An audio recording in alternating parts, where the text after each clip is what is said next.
الأصدقاء الأعزاء، صديقات العزيزات، مرحبا. الأحداث على الساحة الكردية تتسارع بخاصة في الآونة الأخيرة، والخطاب الإعلامي بين الحزبين الكرديين، الحزب الديمقراطي الكردستاني وحزب العمال الكردستاني، هذا الخطاب أيضا يعني مستوى التوتر يتصاعد. في في خضم هذه الأمور يعني تنذر وتنبئ بكوارث جديدة. لا يفوتني أن أشير إلى نقطتين. النقطة الأولى يعني مساحة انتقاد حزب العمال الكردستاني على مواقع التواصل الاجتماعي ترتفع، حتى ولو كان الكثير من هؤلاء الذين ينتقدون هذا الحزب يعني لا يلتزمون بأي معايير أو ضوابط لغوية أو سياقات أخلاقية، ويلجؤون إلى الشتائم والمسائل هي كلياتها. وهو معروف يعني فيها في لدى القاصي والداني في الساحة الكردية. لكن هذا حالة الغضب والحنق والغليان يتحمل مسؤوليتها بشكل أو بآخر حزب العمال الكردستاني.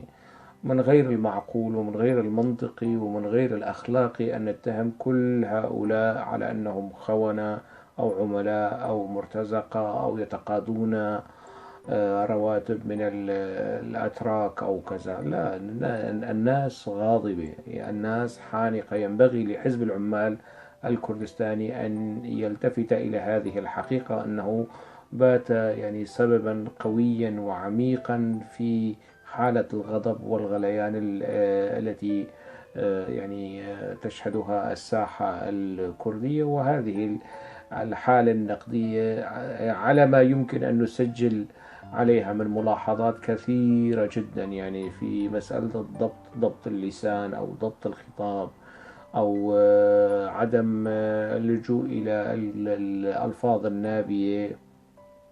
لكن هذا هو الحال يعني.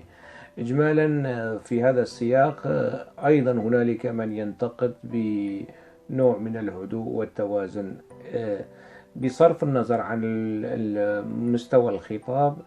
في تقديري اتساع دائرة انتقاد حزب العمال الكردستاني هذا شيء إيجابي. هذا بشكل عام من حيث المبدأ شيء إيجابي. الناس ما كانت تنتقد يعني هذا الحزب أو تتجاهل أو تلتمس يعني أو تلتزم الصمت يعني في هذا الخصوص. لكن التزام الصمت ما عاد ممكنا، أو سلوكيات وممارسات وسياسات حزب العمال الكردستاني ما عادت تطاق يعني. هذا من جهة. من جهة أخرى ألحظ يعني فيما يمكن تشبيهه بدس السم في العسل، يعني الخطاب الرمادي اللي يدعو إلى التهدئة وحل المشاكل بالقضايا السلمية، ويعني يساوي ما بين المعتدي والمعتدى عليه على أنهم أكراد، وأن الصراع سيكون كارثي، وينبغي أن يعني الطرفين يلتزم التهدئة والهدوء وحل المسائل بالحوار والسبل السلمية. لكن هؤلاء يعني يتجاهلون أو يتعامون إما عمدا أو جهلا عن حقيقة دامغة، أن هذا الصراع يتم داخل البيت العراقي، داخل كردستان العراق. يعني هنالك قوى سياسية عسكرية دخيلة تشكل حاليا سلطة عسكرية وإدارية منافسة للسلطة المعترف فيها في الدستور العراقي وفي يعني بشكل رسمي حتى على المستوى الدولي يعني. هذه القوى لا يعني من يظهرون على الشاشات أو على مواقع التواصل الاجتماعي ويبدون مواقف لا يلحظون أو يتجاهلون موضوعة الاعتداء السافر لحزب العمال الكردستاني على أمن واستقرار تلك المنطقة. دائما يحاولون التماس الأعذار لهذا السلوك بحجة أنه هذا يعني موقف يعني ثقافي وطني ومناهض للحرب وكذا. لكن شكرا على هذه المواقف المناهضة للصراع والحرب والدعوة إلى التهدئة، لكن يعني يا ريت يكون هنالك يعني هذا الموقف الذي يدعو إلى التهدئة. يطالب حزب العمال الكردستاني بنزع أسباب المشكلة، يعني الأسباب التي أدت إلى المشكلة، يعني منها قضية شنغال والسلطة التي فرضها حزب العمال الكردستاني والإدارة التي تتبعه في منطقة شنغال، التنسيق مع الحشد الشعبي، التنسيق مع النظام الإيراني. هذه قضايا لا تخفى عن القاصي والداني، لكن مثقفين الأفاضل الأكراد يتجاهلون هذه المسائل، يتعامون عنها، ويعني يحاولون أن يحملوا الحزب الديمقراطي الكردستاني مسؤولية الأزمة الحاصلة. لا شك يعني إذا حدث صراع من هذا النوع يعني الطرفين يتحملان المسؤولية، لكن بنسب. لا يمكنني يعني أن أعامل نسبة 5% نفس معاملتي لنسبة 95%. يعني حزب العمال الكردستاني في كردستان العراق طغى كما في كردستان سوريا أيضا طغى. فالمثقفين يعني إن كانوا إسلاميين ينبغي أن يكون شرعهم قائما على الآية الكريمة: والطائفتان من المؤمنين اقتتلوا فاصلحوا بينهما فإن بغت إحداهما على الأخرى قاتلوا التي تبغي. أنا لا أقول قاتلوا الفئة الباغية وهي فئة باغية. حزب العمال الكردستاني في كردستان العراق وفي كردستان سوريا فئة باغية. أنا لا أقول قاتلوا هذه الفئة الباغية حتى تفي إلى المنطق والعقل والمصلحة العليا للشعب الكردي، لكن على الأقل يعني لا تساووا بين الفئة الباغية والفئة يعني المبغي عليها أو المعتدى عليها. هذا يعني إن كان من يستند إلى منطق المساواة بين الضحية والجلاد في هذه اللحظة، في هذه الظروف، في هذا الموقف، الحزب الديمقراطي الكردستاني هو ضحية. منطقة كردستان وكرد العراق هم ضحايا. لا يمكنني أخفي يعني أن أتكتم على ذلك أو ألتمس الأعذار والمبررات، لأنه حزب العمال الكردستاني حزب كردي، ومن هالكلام وأنه تشتد عليه الدوائر. هو من يستجلب الأعداء لنفسه ويختلق الأزمات والمشاكل ويحول يزيد من دائرة الأعداء والخصوم لنفسه. إجمالا أنا ألحظ هذين الموقفين، ويعني لدى من ينتقد حزب العمال الكردستاني ومن يلتمس الأعذار لهذا الحزب ويدعو إلى التهدئة والخطاب الوطني والمعسول من هذا الكلام الذي لم يحترمه حزب العمال الكردستاني، وهو ليس كلام قديم، يعني ليس كلاما جديد، هو كلام قديم. دائما في أي مشكلة، في أي أزمة تندلع ما بين الحزبين، الكل يدعو إلى التهدئة، لكن حزب العمال الكردستاني لا يلتزم بهذا الخصوص يعني، وهو يستنجد ويدعو ويطالب لأنه هاي الأزمة يمكن لم يكن لا يحسب لها حسبان حزب العمال الكردستاني أنه طغيانه في كردستان العراق سيمر هكذا يعني. من جهة أخرى يعني حزب العمال الكردستاني دائما عندما تشتد عليه الدوائر يتنازل، يتراخى، يقدم تنازلات، لكن عندما يحس بأن هنالك تغطية دولية وتغطية أممية ودعم إقليمي يطغى، يطحش على الكل، يعني حتى الالتزامات والاتفاقيات التي يبرمها ويوقع عليها لا يحترمها، لا يلتزمها. وفي فيديوهات كثيرة ركزت على بعض النقاط، جانب من عدم احترام حزب العمال الكردستاني لالتزاماته والاتفاقيات التي أبرمها مع الديمقراطي الكردستاني وحتى مع الاتحاد الوطني الكردستاني أيضا، اتفاق الذي أبرمه سنة 1988 بين جلال طالباني ومسعود بارزاني. حزب العمال الكردستاني لم يحترمه، وبعظمة لسان جلال طالباني في أكثر من مناسبة وفي أكثر من فيديو جلال طالباني اتهم حزب العمال الكردستاني بالإرهاب، بالكردي، بالإنجليزي، باللغة العربية. وجلال طالباني كان يروح لعند عبد الله أوجلان في التسعينات 91 ويقول ساروك آبو والرفيق آبو وأيضا هنالك فيديوهات تشهد على ذلك. إجمالا هنالك هذا النسق المتخبط يعني على صفحات التواصل الاجتماعي، وحتى على مستوى بعض مقالات الرأي. أنا هون يعني رح أحاول قدر المستطاع يعني أعطي نماذج لحزب العمال الكردستاني من تاريخ هذا الحزب، أنه ينبغي أن يلتفت لنفسه قليلا ويراجع نفسه ويلتزم بما فعله ماضيا، يلتزم به حاضرا. عندما اشتدت الدوائر والضغوط وكان هنالك يعني تهديدات بضرب سوريا عام 1992، اضطر حزب العمال الكردستاني إلى ترك معسكر البقاع. ومعسكر البقاع لمن لا يعلم من سنة 83 84 85 وحتى 92 كان تحت سيطرة حزب العمال الكردستاني. حزب العمال الكردستاني ترك المعسكر وترك مقبرة الشهداء اللي فيه شهداء الحزب 10 إلى 11 إلى 12 شهيد هناك، تركها يعني، وأصبحت مكب للنفايات في حتى أثناء تواجد حزب العمال الكردستاني وأوجلان في سوريا، كان الحزب بين الفينة والأخرى يراجع المكان، وأصبح مكانا مهملا يعني.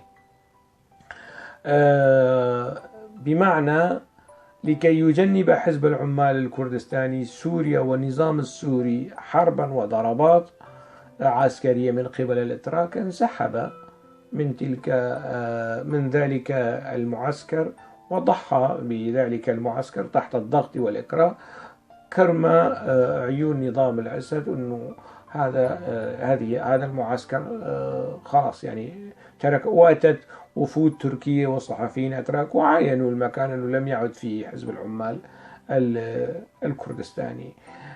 في سنة 1998 أيضا حشدت القوات التركية على الحدود السورية وهددت سوريا بالحرب وبالقتال. حافظ الأسد كان يعني ينازع وعلى فراش الموت ومصاب بالسرطان. حافظ الأسد اضطر إلى التوقيع اتفاقية أدنا مع الأتراك، وطلب من أوجلان، لم يطلب بشكل عن طريق عبد الحليم خدام، طلبوا من أوجلان أن يغادر المنطقة. طبعا أوجلان في كتبه وأنه جنب البلاد بخروجه من سوريا، جنب سوريا والنظام السوري حرب، يعني كانت ستكون حرب مدمرة عام 1998. طبعا أوجلان ليس لديه خيار آخر، يعني شو جنب البلاد؟ يعني لو قال أوجلان أنا ما راح أطلع، شو راح يعني السوريين راح يترجوه يبوسوا إيده وإجره لحتى يطلع؟ لا، يعني السوريين كانوا اعتقلوه وسلموه للأتراك بموجب اتفاقية وأبرمها، وكان يعني نظام حسني مبارك وقتها يعني يلعب دور الوساطة بين الطرفين. إجمالا ترك عبد الله أوجلان سوريا، وفيما بعد يعني تمت مصادرة معسكرات الحزب، وكان في 3 معسكرات الحزب في دمشق، إلى جانب الشقق والفيلات التي كان يمتلكها الحزب. وصحيح لم يكن هنالك شيء مسجل باسم عبد الله أوجلان، لكن عبد الله أوجلان كان يعيش عيشة الإمبراطور في تلك الفترة. يعني أنا بإمكاني أن أعود إلى جريدة سرخبون وأبرز صور يتحدث فيها عبد الله أوجلان عن الانتصار وعن الحرب وكذا، ومن خلفه آثار تدمر، ويقوم بجولات سياحية في يعني زعيم حزب يقوم حرب عصابات ويتحدث عن الحرب وعن الدماء وعن التضحيات، ولا يعني لا يلغي من أجندته الترفيه والرحلات السياحية في آثار تدمر أو في ساحل اللاذقية أو في لبنان أو في أي منطقة يعني كانت. يعني شوفوا هذا التناقض، الحديث عن الحرب وعن الانتصارات وعن يعني التحشيد وتصعيد الحرب ونبرة خطاب الحرب. على أي حال سأحاول أن أظهر هذه الصورة في نهاية هذا الفيديو. ومن خلفه آثار تدمر. يعني أنت جاي عم تلقي خطب عسكرية ونارية في في منطقة سياحية تاريخية سورية. غريب هذا الشيء. طبعا اللي نشر الصحفيين اللي نشروا اللي كانوا بيشتغلوا بسرخبون، هاي لا يعني فاتهم عملية توظيف الصورة، يعني المناقضة للخطاب العسكري والحربي لعبد الله أوجلان في فترة التسعينات. إجمالا عبد الله أوجلان رضخ وطلع من سوريا لكي يجنب في كتبه وفي خطاباته ولقاءاته مع محامي دائما يكرر هذه الاسطوانة، أنه أنا جنبت سوريا حربا مدمرة. طيب عندما وصل إلى تركيا واعتقل وطرح مجموعة من الحلول، منها يعني الحل الأول هو تجميد العمل المسلح وسحب القوات الكردية، قوات الحزب خارج الحدود. حزب العمال الكردستاني من سنة 84 وحتى سنة 2000 كان يعني يعزز أماكنه ويساوي خنادق ومستودعات أسلحة وأغذية ومعسكرات وكامبات في ديرسم وفي آمد وفي بنغول وفي موش وسرحد وقارزان وبوطان وكل المناطق هي. لكن بقرار من أوجلان انسحبوا من هذه المناطق وأتوا إلى كردستان العراق لخلق تسوية سلمية وإفساح المجال أمام يعني الحلول السلمية. طبعا في ذلك الوقت بعض المقاتلين والقيادات العسكرية اعترضت على هذا المشروع، حتى في أوروبا، حتى من داخل العمال الكردستاني كان هنالك اعتراضات. يعني من الخارج رضا ألطون كان معترضا على استراتيجية العمال الكردستاني في ذلك الحين. ساكنة جانسيس اعترضت. عبد الرحمن شادرجي الموجود حاليا في منطقة رميلان هو أيضا كان ضمن إدارة حزب العمال الكردستاني في أوروبا، وأيضا كان من المعترضين على استراتيجية الانسحاب والحل السلمي والجمهورية الديمقراطية. فيما بعد الحزب استقطبهم وأعاد تأهيل هذه القيادات وزج بهم داخل الحزب مرة أخرى. هم يعني عبد الرحمن الشادرجي ما زال موجودا ورضا ألطون ما زال موجودا في قيادة الحزب، وساكنة جانسيس اغتيلت في باريس في 2013. إجمالا الحزب انسحب. من الذين اعترضوا داخل الحزب؟ قيادات في منطقة ديرسم، حاملي الدرم من الكوادر المؤسسة للحزب، ومساعده عيسى. الاثنين بمئات المقاتلين كانوا معهم، اعترضوا ورفضوا الامتثال وتنفيذ قرار الانسحاب. حزب العمال الكردستاني بعث قوات عسكرية خاصة لمقاتلة هذه المجموعة وقتل عيسى القمطان. عيسى لا يحضرني اسمه بالضبط، لكن كان مسؤول منطقة ديرسم، ولاية ديرسم في حزب العمال الكردستاني. وحاملي الدرم تم استجلابه وإعادة تأهيل، وبعدين اعتقلوا. هلا حاليا مسجون وفي سجن جزيرة إمراني. حاملي الدرم من الكوادر العتيقة في حزب العمال الكردستاني. وحزب العمال الكردستاني قتل زوجته آيتان يلدرم. حزب العمال الكردستاني قتل زوجة حاملي يلدرم مثل ما قتل زوجة علي حيدر قيطان سحر جميلة مرقيد، وزوجات قياديين آخرين في حزب العمال الكردستاني تم تصفيتهم، وكثيري يلدرم يعني نجت من هذه المسألة في ظروف يعني لست بصدد مناقشتها، ناقشتها سابقا. إجمالا حزب العمال الكردستاني انسحب من تركيا، ترك بعض الخلايا البسيطة من قواته هناك في كردستان تركيا، لكن 90 إلى 95% من القوى العسكرية سحبها امتثال لقرار أوجلان، ومن رفض تمت معاقبته وقتله. طبعا حزب العمال الكردستاني لم يعتذر عن قتل عيسى ورفاقه في تلك الفترة. وعملية الانسحاب قوات حزب العمال الكردستاني التزمت ضبط النفس، يعني كانت تتعرض لكمائن وهجمات من الجيش التركي، وعشرات العناصر والمقاتلين قتلوا من أثناء عملية الانسحاب. مقصدي من ذلك عندما كان هنالك مطالب وضغوط تركية ومطالب من أوجلان، انسحبت حزب العمال الكردستاني والتزم حتى في قضية عفرين. وهي الكثيرين من مع الأسف يعني من أهل عفرين من الموالين إلى حزب العمال الكردستاني يتعامون عنها. يعني عبد الله أوجلان بعظمة لسانه طلب من حزبه احترام الحساسيات التركية في سوريا. بعدها بفترة قليلة الحزب انسحب من مدينة عفرين.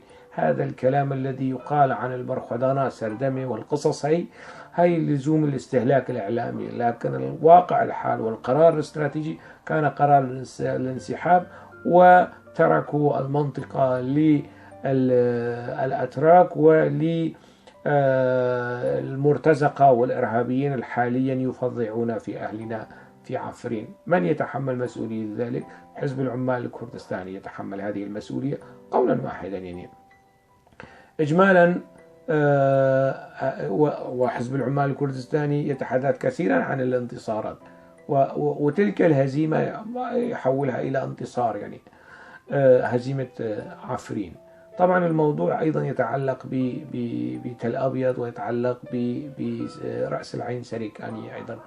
إجمالا في كل هذه التفاصيل دائما حزب العمال الكردستاني كان ينسحب عندما يشعر بالخطر والتهديد، وتنفيذا مرة لتجنيب سوريا ونظام الأسد ضربات عسكرية أو ضغوط إقليمية تركية. لكن حزب العمال الكردستاني فيما يتعلق بكردستان العراق لا ينسحب، يتعامل مع بنفس المبدأ الطوراني.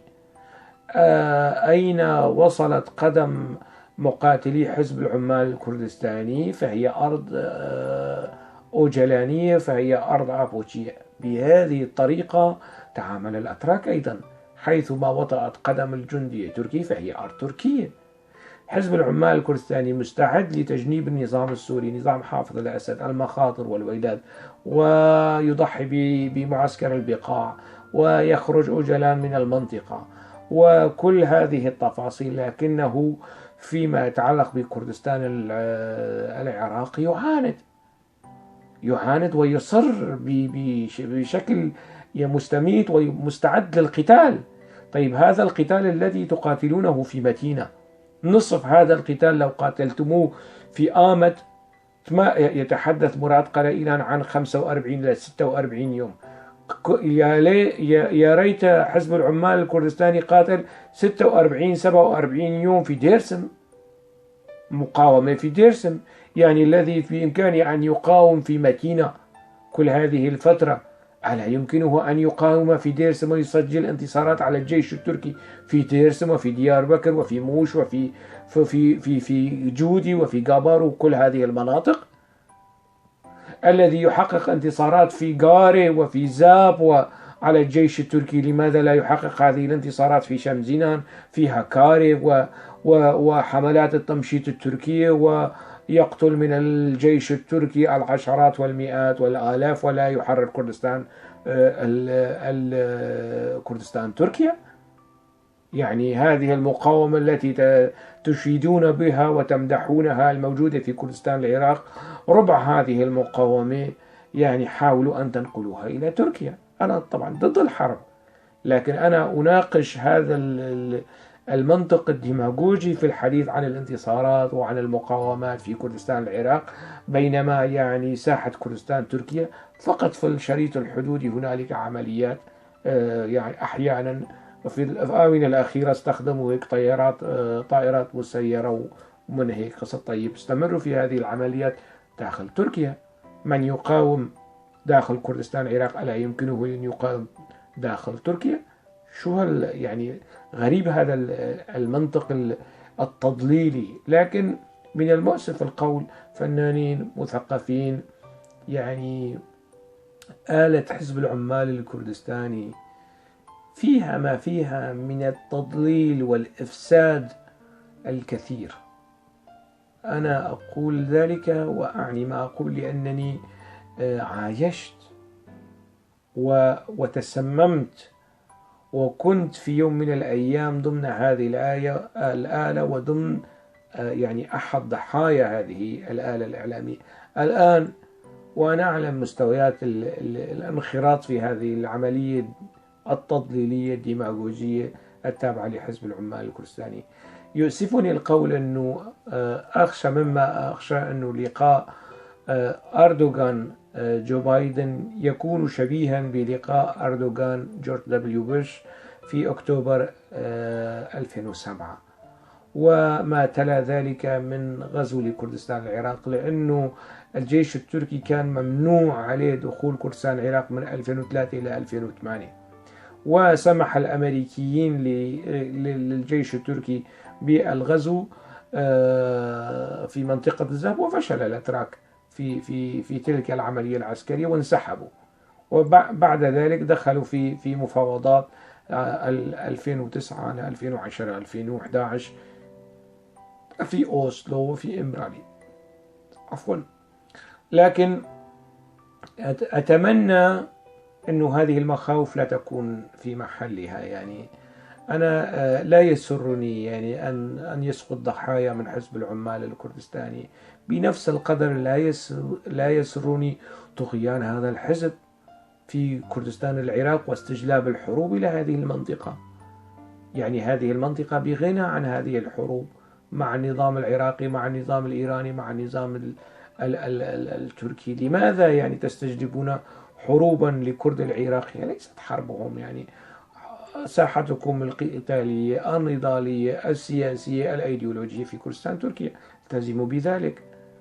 إجمالا يعني عندما يتعلق الموضوع بالنظام الإيراني، حزب العمال الكردستاني يتنازل، بالنظام السوري يتنازل، حتى النظام التركي يتنازل، لكن آتوني بموقف معين تنازل فيه حزب العمال الكردستاني لكردستان العراق، وينبغي أن يتنازل لأنه هو ضيف يعني الشعارات وقضية والله هذه أرض كردستان. لماذا عندما يذهب مسعود برزاني إلى آمد أو إلى ديار بكر تثور ثائرة الآبوشيين؟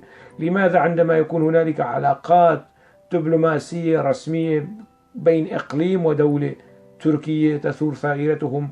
يعني لكن عندما يستجلبون المعارك والحروب إلى داخل كردستان العراق يحاولون التماس المبررات والأعذار لحزب العمال الكردستاني. هذا منطق، يعني هذا منطق لا منطق، يعني من لا منطق له. إجمالا أنا أتمنى أنه الإدارة الأمريكية تكون حازمة وصارمة مع تركيا، لا ترضخ للتنازلات التركية. الأتراك سيتنازلون في سوريا، سيتنازلون من علاقاتهم مع الروس، يعني الأمريكيين ما هي التنازلات التي يمكن أن يقدمها الأمريكيين؟ السماح بضرب حزب العمال الكردستاني بأكثر قوة بأكثر قسوة يعني من قبل الأتراك. أنا لا أتمنى ذلك. أنا أتمنى أن الإدارة الأمريكية تضغط على الأتراك لحلحلة الملف الكردي والدخول في مفاوضات مع حزب العمال الكردستاني وإعادة المشروع السلمي أو الحل السلمي لهذه القضية. لكن حزب العمال الكردستاني الذي تنازل عن كل شيء للأتراك من يعني شعارات ناضل الحزب من أجلها وقاتل وكافح وراح عشرات الآلاف من الضحايا، تنازل عنها، فليتنازل لسلطة كردستان العراق قليلا على الأقل. هؤلاء أكراد، هذه سلطة كردية، هذه إدارة كردية، لا يمكن لحزب العمال الكردستاني أن يقدم خدمات، على الأقل لا يقدم مشاكل، لا يستورد مشاكل لمنطقة كردستان العراق. لكن حزب العمال الكردستاني من المؤسف القول أنه على الصعيد الكردستاني ورغم كل شعارات الوحدة القومية والخطاب القومي ووحدة الأكراد وكونغريان التوي والمؤتمر القومي، هذا كله تاريخ حزب العمال الكردستاني يثبت أنه هذا الكلام عبارة عن الاستهلاك وديماغوجية وكذب. يعني أسمع كلام حزب العمال الكردستاني وصدق أنه هذا الحزب فعلا يرجح المصلحة القومية، لكن سلوكيات وممارسات حزب العمال الكردستاني بالضد من هذا الكلام، يعني جملة وتفصيلا. أنا أخشى مما أخشى أنه الأتراك يقنعوا الإدارة الأمريكية بتشكيل تحالف دولي ضد حزب العمال الكردستاني، مثلما يعني التحالف الدولي الذي كان ضد داعش. أنا أقول مخاوفي في هذا السياق على حزب العمال الكردستاني إبداء كامل المرونة والتيقظ لهذه المسار، وإلا يعني ستكون الكوارث والعواقب وخيمة على الحزب وعلى كردستان العراق وعلى كل الأكراد عموما. يعني ينبغي لهذا الحزب أن يتنازل لكردستان العراق من كل هذه التصرفات الاستبدادية والطغيانية، وهالإدارات وهل التشكيلات اللي سواها وتابعة لهذا الحزب.